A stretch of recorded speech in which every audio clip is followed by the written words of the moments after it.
Madame, mademoiselle, monsieur, bienvenue à Métro News. Voici les principaux titres qui seront développés aujourd'hui. De retour au pays après sa participation à la 38e réunion ordinaire des chefs d'État de la CARICOM, le président de la République a dévoilé sa stratégie en ce qui a trait à l'électrification du pays 24 heures sur 24 dans un délai de 2 ans. Une vive tension a régné ce jeudi dans l'aire du Champ de Mars. Plusieurs véhicules officiels ainsi que des services de l'État ont été pris pour cible par des étudiants de la faculté d'ethnologie qui lançaient des pierres dans toutes les directions. Plusieurs matériels du CNE qui étaient abandonnés sur un site à Tabar seront bientôt remis en service. Le chef de l'État a effectué une visite d'évaluation ce jeudi au niveau de cette institution. Le président de la République est de retour au pays après sa participation à la 38e réunion ordinaire des chefs d'État de la CARICOM qui s'est tenue à la Grenade. Le président de la République a une nouvelle fois réitéré sa promesse d'électrifier le pays 24 heures sur 24 d'ici 2 ans et a annoncé d'importants investissements sur le réseau électrique. Jovenel Moïse a également évoqué la fin des travaux de rénovation de Péligre à la mi-2018, ainsi que la transition du mazout vers le gaz naturel et le solaire pour les producteurs nationaux d'électricité. 24 mois, 24 sur 24. Nous avons commencé à compter jours. Aujourd'hui, nous avons travaillé, nous avons une plus grosse société sous la terre en matière de réparation de réseaux électriques. Peuple pour nous ouvrir les oreilles, nous asseoir pour nous entendre, pour nous comprendre. Le président nous dit, nous, qu'il y a bien courant dans 24 mois, 24 sur 24, c'est pour un rêve. Plus gros problème, il n'y a rien, nous avons un problème pour nous produire courant. Nous avons acheté courant, demain matin, si nous achetons 1000 MW de courant, nous avons acheté. Ce n'est pas le problème. C'est le problème pour distribuer le courant. C'est le plus gros problème. Réseau électrique qui est dans la zone métropolitaine, ça veut dire réseau qui sortit presque côté des académies pour arriver au Gadna. Réseau, ça, c'est un réseau qui était construit pour environ 300 000 personnes courant. Aujourd'hui, il y a presque 4 millions de personnes qui vivent dans l'espace. Ça veut dire ça. Réseau, ça, c'est ça, son réseau qui n'est pas bon encore. Son réseau pour nous reprendre. Bon bagay yo les circuits dans le réseau. Le réseau, ça a 45 circuits. Toutes 45 circuits, des réparations qui sont faites sur quelques circuits dans la zone de Pétionville. Mon presque 80% là-dedans pas bon. Nous travaillons pour que techniciens haïtiens et techniciens étrangers mettent ensemble. Premier, ça pour nous attaquer, n'a pas attaqué le problème réseau. Ça. Pendant n'a pas attaqué le problème réseau, toute l'autre civil qui hors réseau, n'a commencé à mettre courant 24 sur 24 dans l'eau. Monsieur qui produit courant pour vendre l'État ici, nous chita déjà, nous même nous disons, nous avons le droit pour produire 200 MW. Mais nous ne sommes pas d'accord pour le produire ni avec diesel, ni avec mazout. C'est au gaz naturel et au soleil pour le faire. Vous d'accord?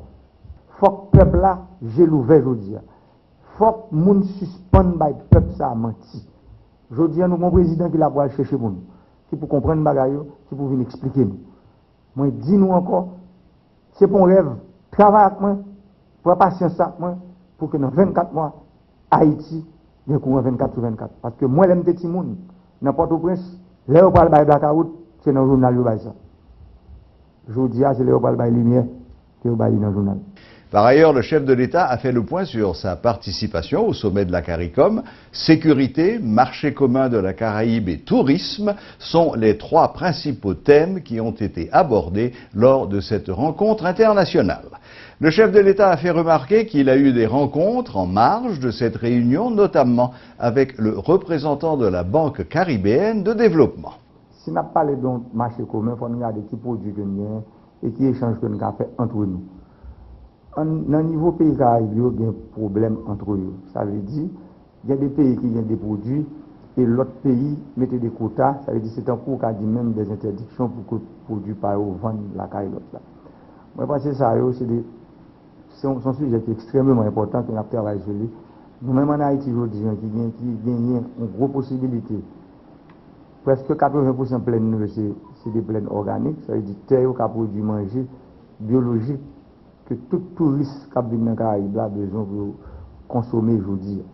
Nous clairs, nous disons que nous-mêmes nous intéressés pour le marché commun, il y a pile accord qui peut signer, il y a pile traité qui peut signer, mais il faut que les conditions soient claires. pour que Caraïbes, si nous fait un marché commun, ce sera un marché commun caraïbien. Ce n'est pas un marché commun, par exemple, si ou même ou pas produit bien, ou à le prendre dehors, et puis à partir du marché commun, ça, vous venez vendre. Je pense que c'est bien que nous produisons, bien avec service qui produit dans les Caraïbes là, directement, que nous sommes capables d'échanger entre nous. Et pour affaire de sécurité, je parler pour que une équipe qui va le travail entre police dans les Caraïbes là, pour bien échange d'informations, pour que nous ayons une plateforme technologique que nous mettons sur pied, nous travaillons pour que une plateforme soit campée, pour que entre pays Caraïbes, nous capables police soit capable de travailler ensemble au plus haut niveau pour nous capable bien échange d'informations. La Fédération des syndicats des travailleurs de l'EDH salue le projet du président Jovenel Moïse de permettre au pays d'avoir de l'électricité 24 heures sur 24 dans les prochains mois. En conférence de presse ce jeudi, les membres de cette structure ont aussi félicité le directeur général de l'EDH qui entend marcher dans cette logique. Cependant, ils déplorent le fait qu'il soit mis à l'écart dans le cadre de ce projet. Suivez les explications de Félix Pierre Michel, membre de la fédération. Parce que nous-mêmes, nous pouvons effectivement projet ça, l'idée ça, tout nous en réalité. Mais cependant, il faut que depuis aujourd'hui, pour nous, en termes au niveau planification EDH, il y a des bagages qui commencent à être mis en place, qui pour permettre de résoudre nous qui une situation extrêmement difficile, qui désuète, qui permettent une planification qui a fait réparation, construction au niveau réseau nous, des nouvelles centrales qui prennent coût, l'argent côté absorti, qui ça a fait qui pouvait mettre 18 ans, 24 dans ça pour nous, tout nos réalités. Nous avons bravo pour l'idée ça, au contraire.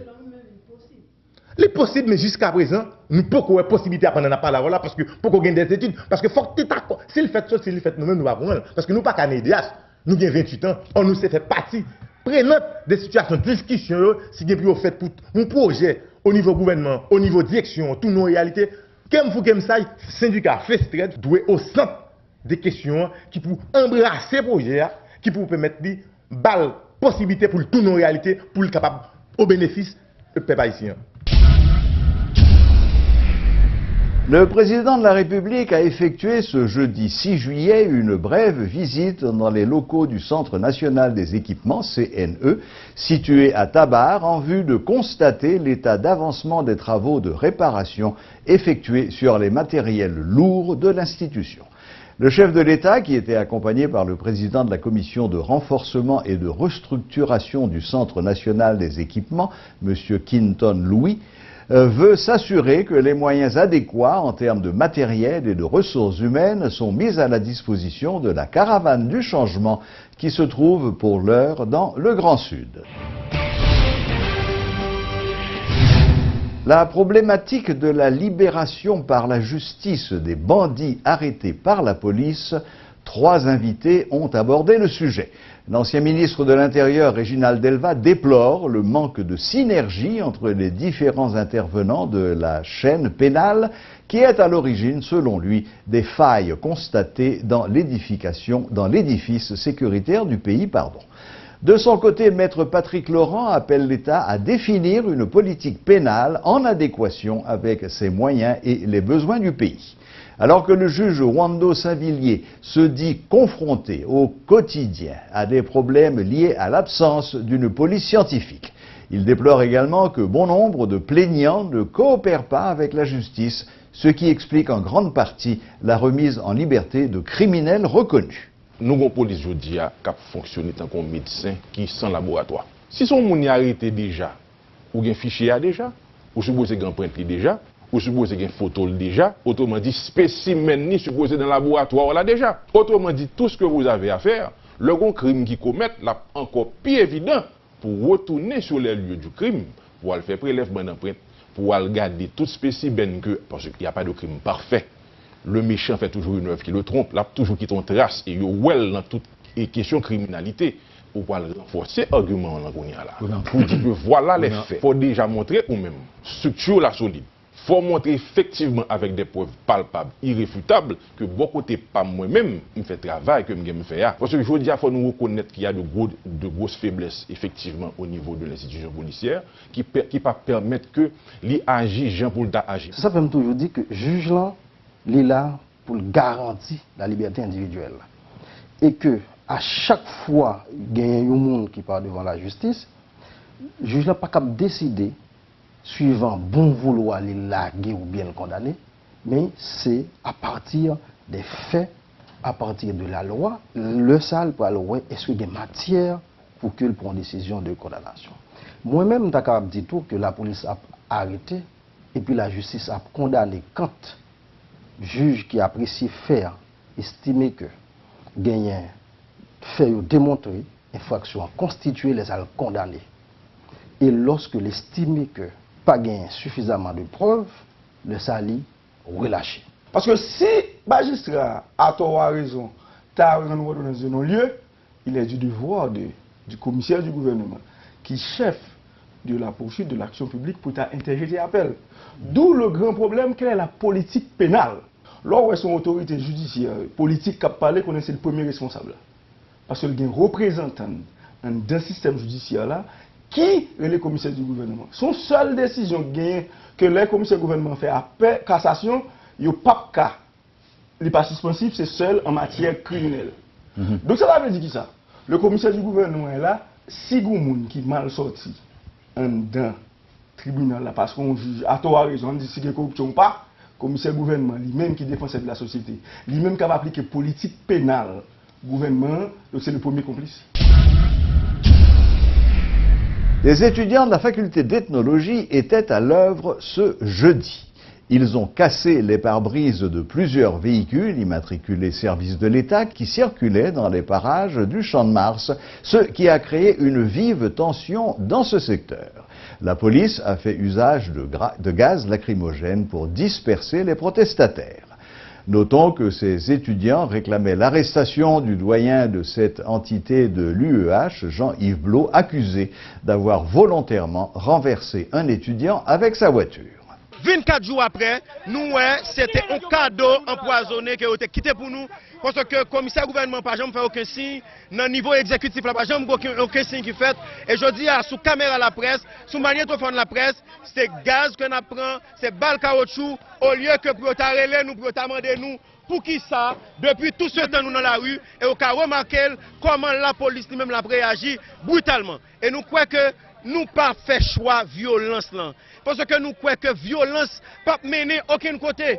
Depuis tout ce temps, dirigeants ont toujours croit que c'est les dirigeants à tirer roche, à bouler caoutchouc, à faire violence pour entendre. Qui donc nous pas fait choix ça. Nous a continué pacifiquement dans la rue, nous avons continué à demander au commissaire au gouvernement, tant pris souple, pas conduire nous dans voie violence, parce que ce n'est pas bon pour nous, ce n'est pas bon pour le pays.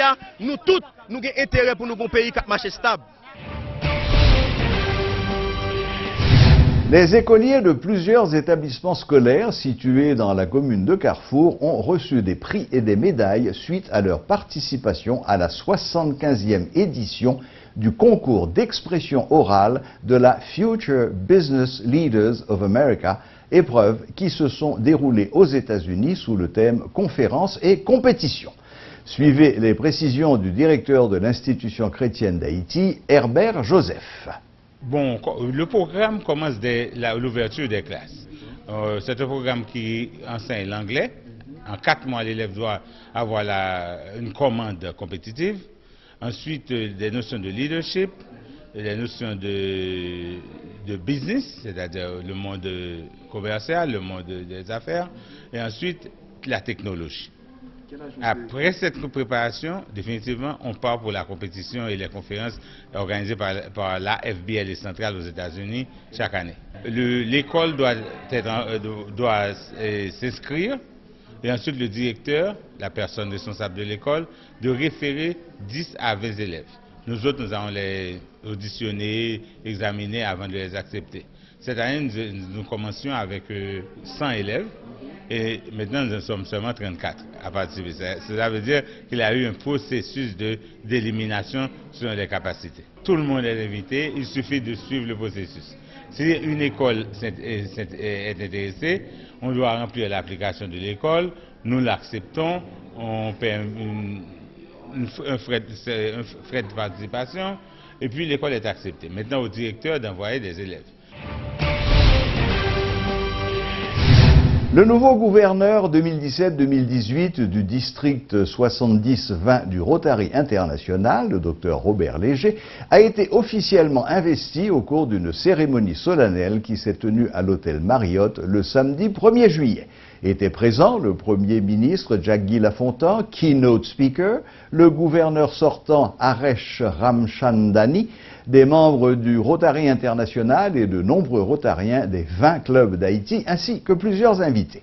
Le docteur Robert Léger est ainsi devenu le 41e gouverneur haïtien du district 70-20 qui comprend 11 îles des Caraïbes. Il place son mandat sous le thème du Rotary International, le Rotary a un impact réel, et s'engage à œuvrer afin de motiver les clubs à atteindre, voire dépasser les objectifs fixés, à savoir se renforcer pour mieux servir, ce qui est son thème pour l'année. Le Premier ministre, Jaggi Lafontan, qui a représenté le président de la République, s'est félicité de la désignation de son compatriote et sa fierté d'être rotarien. Il faut noter que le Rotary est un club de service créé le 23 février 1905 à Chicago, aux États-Unis, par un avocat du nom de Paul Harris et compte 1 200 000 membres à travers le monde. Suivez tour à tour un extrait des discours du Premier ministre, du gouverneur sortant, le Jamaïcain Aresh Ramchandani, et du gouverneur entrant, le docteur Léger. Le Rotary nous offre la possibilité de venir en aide à ceux qui sont dans le besoin, qu'ils soient dans notre propre communauté ou à l'autre bout du monde. I want to talk to those that are here and being exposed to Rotary for the first time, of how amazing this organization really is. We're being recognized in the world. Organizations across the globe are giving us awards for the difference we're making. This year, CNBC named Rotary in the top 3 charities changing the world. Think about that.